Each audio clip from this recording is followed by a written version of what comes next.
মনিকা যখন তার বাইক দিয়ে কলেজে যাচ্ছিলেন হঠাৎ দেখলেন একটি স্কুল ভ্যান চালক ছাড়াই প্রচণ্ড গতিতে তার পাশ দিয়ে বেরিয়ে যাচ্ছে। মুহূর্তের মধ্যে মনিকা তার বাইক নিয়ে ভ্যানটির পিছু নিলেন। ভ্যানটি দ্রুত শহরের দিকে এগিয়ে যাচ্ছিল। মনিকা নিজের জীবনের ঝুঁকি নিয়ে চলন্ত বাইক থেকে লাফিয়ে ভ্যানটির ছাদে উঠে পড়লেন।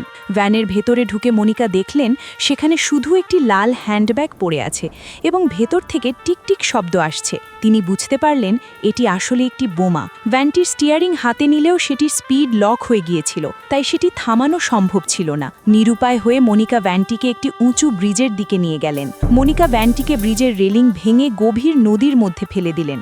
শহর রক্ষা পেল, কারণ বোমাটি জনপদে পৌঁছানোর আগেই নদীর নিচে বিস্ফোরিত হলো। এই অসম সাহসী মেয়ের জন্য একটি লাইক এবং সাবস্ক্রাইব তো পাওয়াই উচিত। কিন্তু আমার কষ্ট একটাই, তোমরা লাইক, কমেন্ট, শেয়ার করো না। আমাকে ভালোবাসলে ভিডিওটি শেয়ার করো।